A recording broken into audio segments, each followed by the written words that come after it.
When you were in the 1971 war, the liberation of Bangladesh, what was it like then? What were the operations that you conducted? I believe General Shah Beg, I keep coming back to General Shah Beg. I believe he was involved in training the Mukti Bahini. That's right. At that stage. That's right. What was your area that you could do? Because now time has passed, I guess you can tell us. My area was to take my battalion from the most unexpected route Kulna. into Dhaka. Okay, Dhaka. So there were large formations with tanks coming towards Dhaka from all ways. Pakistanis never expected that a force will come in from here. I had to cross the Brahmaputra river. There was no bridge on the Brahmaputra river.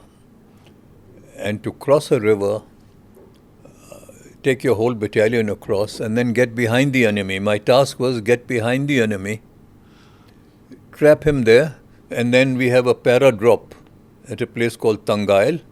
Then you link up with them and move on to Dhaka. How to cross Brahmaputra river?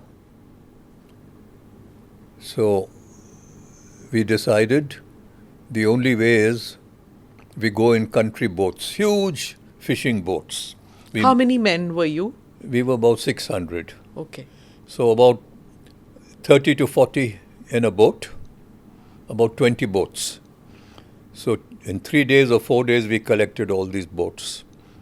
Then we collected bullock carts, about 40 bullock carts.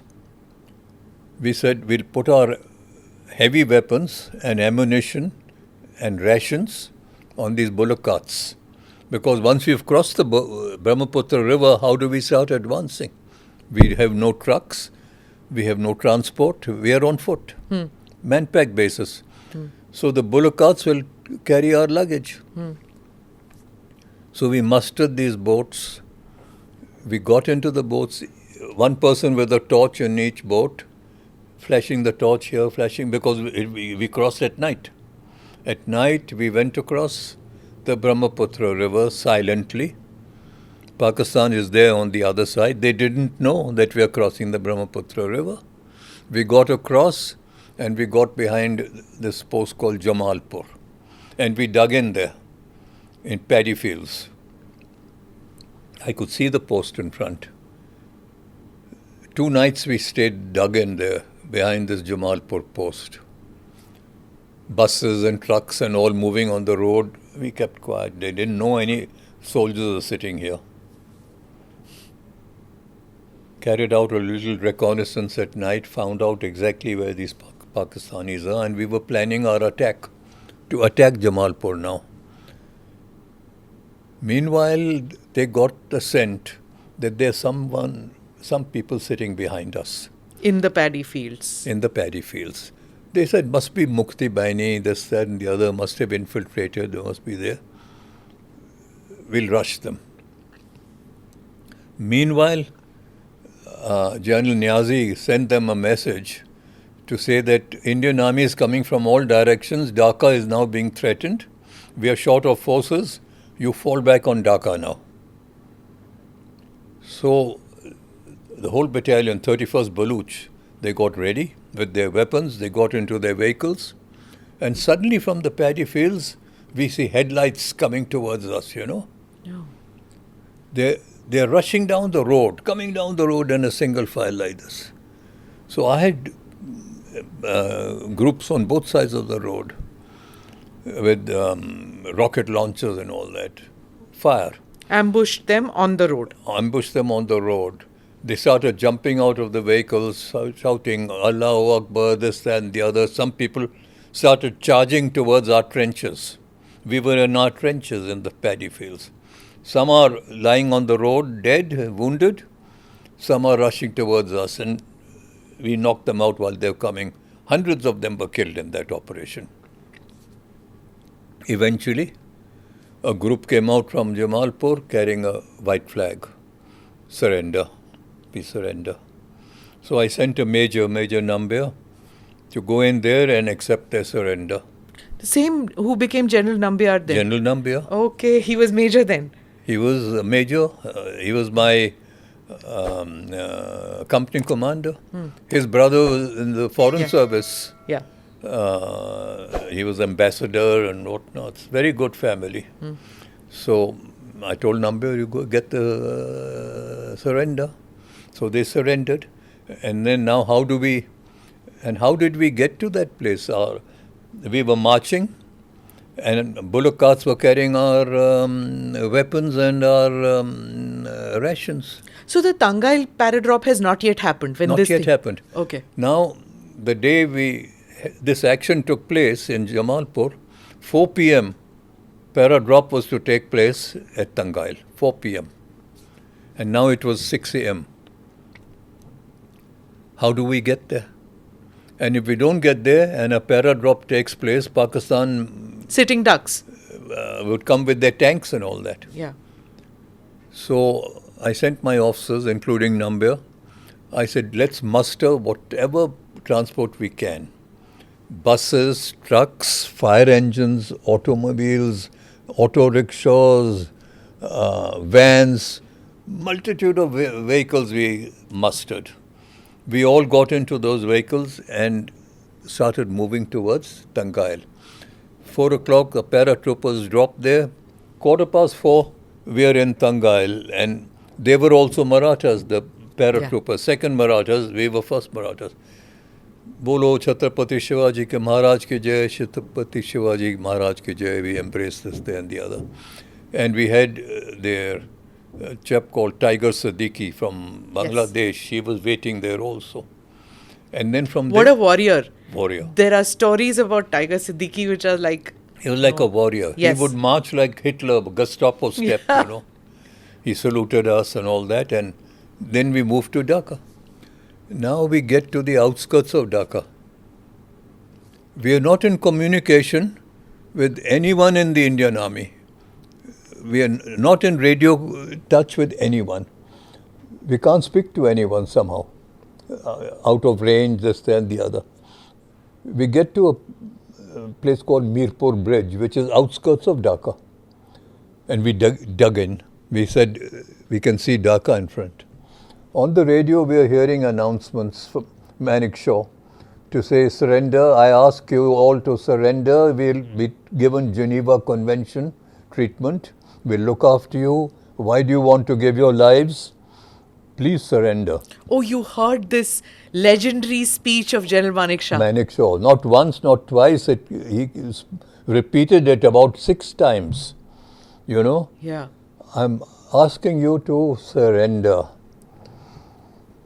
You're listening to it and saying, how do we tell people in India, in Shillong and Calcutta, that we are already... Dhaka is already falling. So, my brigade commander was a chap called Brigadier Clare. He's also a Sardarji. And my GOC was General Nagra. Huh.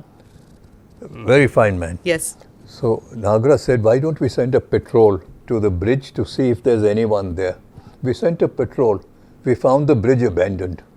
Pakistanis had left and gone back to Dhaka. There was a telephone there. So, one of those telephones you revolve like this. So, the reply came from the other end. Headquarter Eastern Command here. Headquarter Eastern Command means Headquarter Eastern Command, Dhaka, not India. Yeah, sure. So, Brigadier Clare said, can we speak to General Nyazi, please? Who's calling? He said, we're from the Indian Army. General Gandharv Nagra would like to speak to him. Now, Gandharv Nagra and Nyazi had been in college together in Lahore. Old friends. So, Nyazi came onto the phone and he said, hello. He said, Abdullah, he's Abdullah Nyazi, A.A.K. Nyazi. Abdullah, this is Gandharv here. Gandharv, where are you? He said, I'm at Mirpur Bridge. We are waiting to come in. We are hearing Manik Shaw's request for you to all surrender, but we are not receiving any reply. We are not in touch with anyone. He says, I have already given orders to my troops to move into the barracks and to be ready to surrender. We are ready to surrender, but we don't know how to inform India and the Indian Army that we are ready to surrender. I don't know how to respond to Manik Shaw's speeches. So Gandharv said, well, we are here. So he said, what I'll do is I'm sending General Jamshed in a car. About 20 or 30 of you come in. I'll send you 6 cars. We'll meet in the operations room and we'll discuss here. So these 6 cars arrived with a flag flying. Which flag flying? That General Jamshed's... But this could be a trap.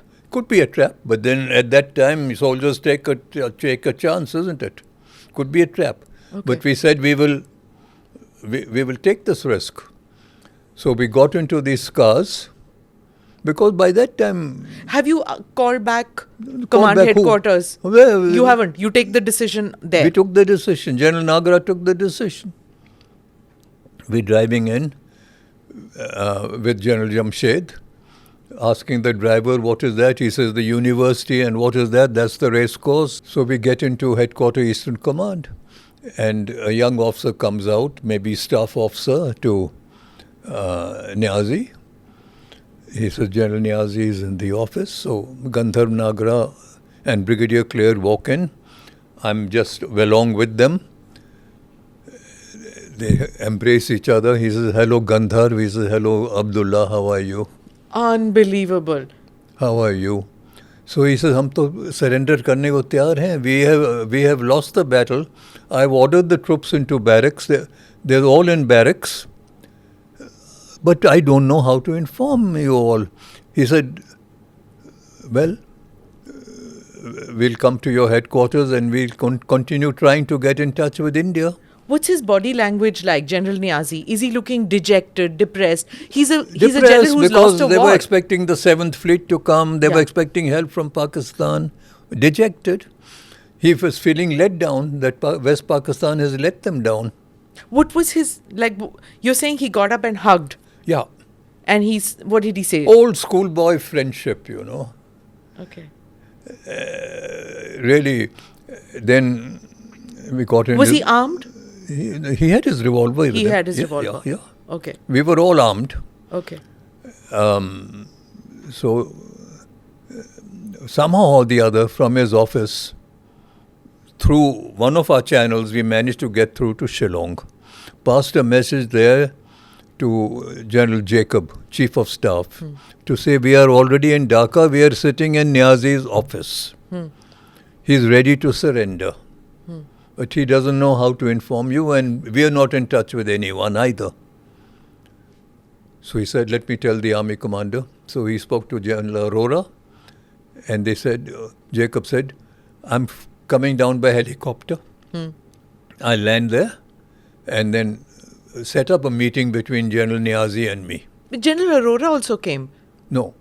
For the surrender? No. Surrender hasn't taken place yet. Hasn't yet, yeah. So, set up a meeting for Jacob and... General Nyazi. And Nyazi. So, the two of them sat in the office and they had a powwow. And he said, we are ready to surrender.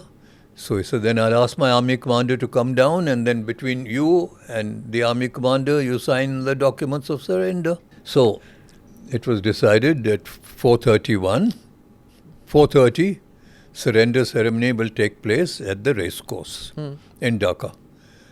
All the 90,000 troops there will parade. General Nyazi will hand over his revolver to General Arora. The troops will put their weapons down and surrender. And then the surrender ceremony will take place, for which General Arora arrived for the surrender ceremony. General Arora, General Jacob, the naval gentleman, Harvey, they signed the surrender. I was there. And then... You were there when the surrender thing? Yeah, I was there. Yeah, okay. We were all there with Nyazi and all at that time. Namaste, Jai Hind. You're watching ANI podcast with Smita Prakash. अगर हम उसको मस्जिद कहेंगे तो फिर विवाद होगा। The issue is टूटा है क्या भारत? 400 पार का मतलब ये है कि संविधान खतरे में है। क्या हम लोग ये निर्देश देते हैं कि फला को गिरफ्तार करके जेल डाल दें? वही तो कह रहे हैं सब। ये बेबुनियाद निराधार आरोप। सच्चा सुनना चाहो देखो स्मिता प्रकाश ANI, it does not lie.